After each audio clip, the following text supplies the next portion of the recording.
السلام عليكم ورحمة الله وبركاته. ازيكم حبايبي؟ عاملين ايه؟ يوم جديد، يوم كله نشاط، يوم كله حماس، يوم كله طاقة ايجابية. عملنا ايه علشان ناخد الطاقة الايجابية بتاعتنا؟ يلا انا وانتي نقول مع بعض. عملنا ايه؟ صلينا صلاتنا الصباحية، وقلنا دعائنا التحصيني الصباحي، وقلنا اذكارنا الصباحية، احسننا الظن في الله، وكان عندنا يقين في الله ان النهارده هيكون يوم جميل. النهارده وبعده وبكره، بكره وبعده، وكل ايامي وايامكم جميلة ببركة رضا ربنا علينا. بتعملي ايه يا هنا؟ اول مرة اشارككم روتيني مسائي من فترة طويلة بصراحة ما عملتوش. الروتين بتاعي من بعد ما رجعت من الشغل، النهارده هيبدأ يومنا من بعد ما رجعت من الشغل. رحت شغلي واتكلت على الله، احسنت الظن في الله، وقضيت يومي بما يرضي الله. وانا راجعه لقيت الراجل قاعد بالسمك، ربنا يبارك له ويوسع رزقه اللهم امين. بس السمك ما كانش كبير حبتين، فعادي، بس كان طعمه زي السكر وزي العسل. فاول ما رجعت من الشغل على طول نضفته بسرعه بسرعه بسرعه زي ما انتم شايفين كده، بس ما جبتش التنظيف معاكم، وظبطته وملحته وخليته جاهز على ان انا اقليه على طول زي ما انتم شايفين كده. ان شاء الله هنقل السمك مع بعض وهنجهز غدانا كده على السريع. وبعد كده ادخلي معايا الفيديو وكملي الفيديو، هتشوفي ما شاء الله تبارك الله انا هعمل ايه كمان في الروتين المسائي بتاعي، ازاي بستعد لتاني يوم الشغل بتاعي. يلا جيتي لحد هنا، بالله عليكي يلا بايدك اليمين القمر دي حطي لايك كده، وربنا يجعلنا جميعا من اهل اليمين اللهم امين يا رب العالمين. هنقل السمك، شوف السمك ما شاء الله طالع لونه جميل حلو متحمر كده، وما شاء الله مقرمش من بره وطري من جوه، حاجه كده قمر القمر. وزي ما احنا متعودين مع بعض بنفرد كيس نحط عليه الدقيق، بحيث ان احنا بعد ما نخلص نلم الكيس يبقى كده رخامتنا نظيفه وزي الفل وزي السكر وزي العسل، زيكم انتوا يا احلى من العسل. طبعا حابه اقول لكم معلش والله انا اسفه جدا جدا، وبعتذر ان انا مقصره في الفيديوهات الايام دي، لكن والله العظيم تعليقاتكم بتكبر بخاطري. صدقوني انا رجعت النهارده من الشغل وانا عندي حماس جدا جدا، علشان في اخت حبيبه قلبي ربنا يا رب يبارك لي فيها كتبت لي تعليق قمر قمر، قالت لي انت فين يا هنا؟ انت وحشتينا، انت ليه مش بتنزلي فيديوهات؟ احنا عايزين نزرع شويه نخل وعايزين نقول شويه اذكار معاكي.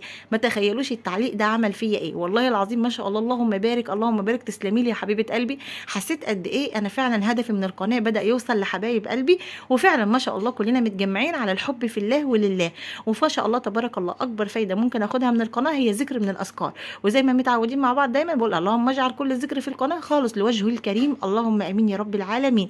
كلكم وتعليقاتكم القمر، عايزه اقول لكم على تعليقاتكم واحده واحده، بس خايفه انسى واحده فتزعل مني. بصراحه ما شاء الله تبارك الله كلكم بتسعدوني وبتفرحوني بتعليقاتكم. طبعا انا عملت السمك زي ما انتم شفتوا، وبصراحه اكلناه بعيش، ما عملتش رز ابدا علشان كنت مستعجله، كنت راجعه من الشغل متاخر، كان عندي شغل كتير النهارده اللهم لك الحمد، ربنا يعيننا يا رب اللهم امين يا رب العالمين. فرجعت من الشغل متاخر، جبت السمك معايا، نضفت السمك ورحت يلا قليه على طول على السريع كده، عملت طبق سلطه بسرعه واكلناه بعيش، وفضل ونعمه من عند ربنا عز وجل. هتعملي ايه يا هنا؟ شربت كوبايه شاي يا حبايب هنا بعد الغدا كده، وصليت بقى صلاه العصر، وقلت لا انا بعد صلاه العصر بقى انا هبدا بقى ايه اكمل الروتين المسائي بتاعي مع حبايب هنا. ان شاء الله بكره عندي نيه ان انا اعمل محشي ورق عنب، فطبعا قلت لا مش هينفع بقى بكره اجي من الشغل واعمل ورق عنب، لا هيبقى صعب. فقلت يلا اعمل الصلصه بتاعته، وبالمره كمان اسلق ورق العنب والفه واحطه في الحله على الرف كده في التلاجة لبكره ان شاء الله. يعني بحاول اسهل على نفسي. لو انت ست موظفه اعملي الفكره دي، ولو انت ست بيت وعايزه تصحي تاني يوم براحتك كده وعلى مهلك اعملي برضو الفكره دي. هنعمل مع بعض صلصه للمحشي، وفي عندي بقيه صلصه كانت موجوده في الفريزر طلعتها وهحطها معاها علشان كله يشرب من كله كده، واجدد الصلصه بتاعتي واخليها قمر القمر ان شاء الله. يلا بينا نقول اللهم اتنا في الدنيا حسنه وفي الاخره حسنه وقنا عذاب النار. رب اشرح لي صدري ويسر لي امري واحلل عقده من لساني يفقهوا قولي. استغفر الله الذي لا اله الا هو الحي القيوم واتوب اليه. سبحان الله والحمد لله ولا اله الا الله والله اكبر. سبحان الله وبحمده عدد خلقه ورضا نفسه وزنة عرشه ومداد كلمات. ايه ده ايه ده ايه ده؟ عدت عليكم ازاي دي؟ العلبه الخضراء القمر اللي كانت فيها الصلصه ديت، وايه كمان ولون الخضره القمر. شوفوا الخضار حوالينا في كل حته بيذكرنا نزرع نخلات في الجنه ان شاء الله. سبحان الله وبحمده سبحان الله العظيم، سبحان الله وبحمده سبحان الله العظيم، سبحان الله وبحمده سبحان الله العظيم. ربنا يبارك لكم يا حبايب هنا. انا بس ليه عندكم طلب صغنطط صغنطط صغنطط، يا ريت معلش لو تقدروا تقعدوا في الفيديو كده كام دقيقه كده، او لو وراكي حاجه حطي التليفون جنبك وسيبيه كده على الاقل 3 4 دقائق كده من الفيديو، يبقى كتر الف خيركم يا رب. علشان كل ما الفيديو بيبقى فيه مده مشاهده اعلى كل ما اليوتيوب بيقترح وبيوصل لناس اكتر ان شاء الله. وطبعا اللايك بيوصلوا لناس اكتر واكتر ان شاء الله، ناس تانية تيجي تشوف وتنضم لعيلتنا القمر وتاخد معانا يعني اجر الصدقه واجر الذكر ان شاء الله باذن واحد احد.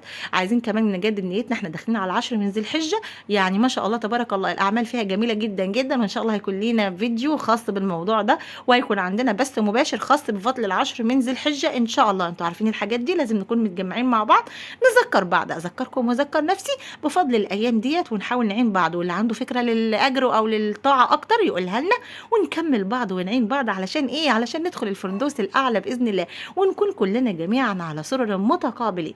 وحشتوني يا حبايب هنا، وحشني الكلام معاكم. اتعودت كل يوم انزل فيديو، لكن الايام دي الحمد لله على كل حال، بس اقول اللهم اني اسالك العفو والعافيه في الدنيا والاخره. وبما اني دعيت لنفسي وليكم، يلا ندعي بقى لينا ولجميع المسلمين الاحياء منهم والميتين. اللهم بارك في عمر امي هي وجميع امهات المسلمين، وارحم ابويا واغفر له وجميع اموات المسلمين. اللهم اشف مرضانا ومرضى المسلمين، وارحم موتانا وموتى المسلمين. اللهم ارزق كل مشتاق الذريه الصالحه يا ارحم الراحمين. اللهم فك كرب كل مكروب، وسد دين كل مديون يا رب العباد. ده ورق عنب ما شاء الله كنت جايباها اسلقه معاكم اهوت، والصلصه شغاله والدنيا كلها شغاله. الحاجات دي هتهون عليكي تاني يوم لو انت ست موظفه او ست بيت برضو بتحاولي ترتبي نفسك وتظبطي الدنيا كده. مش بعد الغدا بقى تفضلي لحد بالليل ما انتش عارفه تعملي ايه، لا جهزي الغدا بكره، هتقومي تاني يوم وانت مزاجك رايق كده. حتى لو انت ست بيت ونايمه هتصحي من النوم وانت حاسه ان انت مش مضغوطه وراكي حاجات كتير هتعمليها، انت انجزتي نص الحاجات. انا دلوقتي هعمل معاكم الصلصه، وهعمل معاكم وهسلق ورق العنب، وهلفه النهارده ان شاء الله باذن الله، وهحطه في الحله على الرف كده في التلاجة زي ما قلت لكم، بحيث ان انا اجي بكره بس يا دوب اعمل الاكل بسرعه. وكان عندي باميه كمان في التلاجة، قمعتها وظبطتها بحيث ايه اطبخها كده على طول على السريع. يعني ما شاء الله تبارك الله، خلي يومك كده شغال، خلي يومك كله اذكار. شعارنا زي ما انتم متعودين في قناه هنا ايه، طول ما اذكارك ملازماكي طول ما بركه ربنا معاكي. بحبكم بحبكم بحبكم، لو هفضل طول الفيديو من اوله لاخره اقول لكم انا بحبكم قد ايه، مش هوفيكم حقكم. ربنا يا رب يديمكم نعمه في قلبي وفي حياتي، فارقين معايا كتير، مهونين عليا كتير، مطبطبين على قلبي كتير، جابرين بخاطري اكتر واكتر. ربنا يكبر بخاطركم ويرضيكم ويطبطب على قلوبكم زي ما بتطبطبوا على قلبي كده ان شاء الله. وربنا يرزقكم عباده جبر الخواطر. ربنا يا رب يا رب يكرمكم جميعا، واللهم فرج كرب كل مكروب يا رب العالمين. ربنا يدي كل اللهم اعطي كل سؤل سؤله يا ارحم الراحمين. يلا نصلي على الرسول عليه افضل الصلاه والسلام. الصلاه على الرسول عليه الصلاه والسلام بتفتح الابواب المغلقه وبتكتر الرزق وتدي بركه في يومك وفي كل حاجه انت بتعمليها. اكسري من الصلاه على النبي كتير، على قد ما تقدري صلي على الرسول، على قد ما تقدري استغفري كتير، على قد ما تقدري احمدي ربنا اكتر واكتر واكتر. صدقوني عباده الشكر دي حاجه جميله جدا، انك تحمدي ربنا على كل حاجه، وانك تستغفري ربنا طول ما انت قاعده كده. قولي استغفر الله استغفر الله استغفر الله، طول ما انت قاعده اذكري الله، خلي لسانك ذاكر. حتى وانت قاعده قدام الشاشه بتتفرجي على اي حاجه اولادك مشغلينها، يلا قولي استغفر الله. وانت في المطبخ استغفر الله، وانت قاعده على سريرك استغفر الله. وهوصيكم واوصي نفسي ونذكر بعض قبل ما تنامي كل يوم. يلا نقول الحمد لله 33، ونسبح ربنا 33، ونكبر 34 خير لك من خادم. ودي وصيه الرسول صلى الله عليه وسلم. ما شاء الله تبارك الله كده عملت الرز اهوت، وفضل عندي خضره تسيبيها يا هنا؟ لا طبعا، ده انت قروبه اكتر من هنا، ما انتوا عارفين هنا قروبه بقى وشطوره، وحبايبي بقوا مقروبات اكتر من هنا وشطورات اكتر من هنا. طبعا زي ما هنعمل ايه، الخضره اللي باقيين كلهم في كيس زي ما انتم شايفين كده، ونظبطهم كده ونطلع الهواء من الكيس ونحطه في الفريزر، وهينفع معاكي في اي وقت. الطريقه دي ناجحه مليون في الميه وعلى ضمانتي ان شاء الله. طلعيها بس من الفريزر اهم حاجه، واستخدميها في وقتها على طول كده. ما شاء الله دي الخلطه اهيت، ودي ورق العنب اتسلق معانا، والحمد لله فضل ونعمه من عند ربنا كده. ما شاء الله خلاص انا هجهز بقى، عايزه اطلع من المطبخ. اطلع من المطبخ كده؟ لا ما ينفعش اطلع من المطبخ كده. البوتاجاز بصراحه كانت حالته حاله، وانا مكسوفه منكم قوي، بس بصراحه عادي بتحصل يعني. فقلت اعمل ايه، يلا هعمل شويه ميه كده في حله، واحط فيهم شويه من ملح الليمون، شويه من الكربوناتو، وشويه من الخل، وهنزل بقى بالعيون كلها، واخلي عين واحده بس هي اللي هغلي عليها الميه. ولما الميه تغلي اشيلها واحط العين في قلبها، واسيبها بقى منقوعه مع نفسها كده بتاع نص ساعه مفيش مشكله، على ما الف شويه ورق العنب كده واظبط الدنيا كده باذن الله. وما شاء الله تبارك الله الخلطه دي جميله جدا، هتخلي كل الدهون واي حاجه موجوده عندك في عيون البوتاجاز هتطلع، وبوتاجازك هيكون ما شاء الله جديد كانه بيلمع كده بالظبط. والستانلس ستيل بتاعه هندعكه بحته سلكه ناعمه كده، هيرجع جديد وقمر القمر. ده انا كنت نسيت احط الخل، فبحط شويه من الخل مع الكربونات ومع الملح الليمون. ما شاء الله تبارك الله كده الخلطه جميله جدا جدا جدا، ما شاء الله تبارك الله. وكده هدخل على ايه، هدخل على الرخام بتاعي المعه كده واظبطه. ما هو لازم لما اطلع من مطبخي يكون مطبخي نضيف وزي الفل. انتوا متعودين مع هنا على كده، فده هيكون روتيني المسائي زي ما انتوا شايفين. انا كده خلاص عملت الغدا بتاع نفس اليوم وحمدنا ربنا واكلنا وشبعنا الحمد لله، فضل ونعمه من عند ربنا.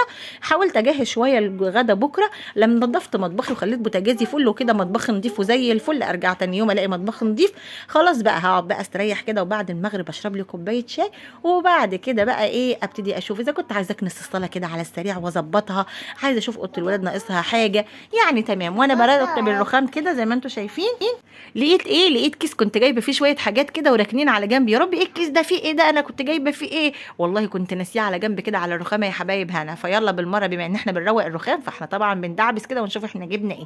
كنت جايبه كيلو من الدقيق، كنت جايبه ربع كيلو من النشا، كنت جايبه كيلو من الشعريه، وكنت جايبه كيسين وزنتين يعني من الكاكاو الخام، علشان الكيكات والحاجات دي انتوا عارفين اخر مره ما كانش عندي كاكاو كفايه يعني. ففضل ونعمه من عند ربنا شويه حاجات كده دايما بجيب وانا جايه من الشغل، الحاجه اللي ممكن تكون ناقصاني بكملها يعني. واول الشهر بقى لو عايزه اجيب طلبات على بعضها بجيبها، والحمد لله على كل حال. طبعا عندنا العلبه بتاعه الكاكاو زي ما انتم شايفين كان خلاص باقي فيها حاجات بسيطه. فيلا بمناسبه بما ان انا برتب الرخام وبجهز، انا حطيت الشعريه والدقيق والنشا في مكانهم في المطبخ في الرف بتاعهم او الضرفه بتاعتهم. ودلوقتي هفضي الكاكاو في العلبه بتاعه الكاكاو زي ما انتم شايفين كده. الوزنتين نفسهم هحطهم، الوزن منهم ب5 جنيه، فضل ونعمه من عند ربنا عز وجل. هبتدي بقى كده تمام التمام افضيهم واظبطهم كده بحيث ان تبقى كل دنيتي مترتبه، كلها مترتبه. الرخام عندي مترتب، الحاجات كلها متعبيه في علبها في منظماتها زي ما انتم شايفين. مش لازم تجيبوا منظمات غاليه، مش لازم تجيبي حاجات معينه للتنظيم. انا دي علبه بتاعه شوكليت بتاع شوكولاته عاديه سايحه او سايله، فعادي لما فضيت غسلتها واستخدمتها للكاكاو عادي جدا. استخدمي ابسط حاجه، علبه حلاوه طحينيه فاضيه استخدميها في المطبخ. المهم ان يكون حاجتك مترتبه فوق بعضها ومتنظمه ومقفوله، لا كيس يتكب شمال ولا كيس يتكب يمين ولا اي حاجه. اهي شوفوا ما شاء الله خلاص بقت مقفوله ومحكومه وكده تمام. لما عاوزه استخدمها على طول. ويلا بينا نشوف ما شاء الله ايه رايكم في بوتاجازي بعد ما ادعك وبقى فل الفل. تسلم ايدك يا ست الكل. بحبكم دمتم نعمه في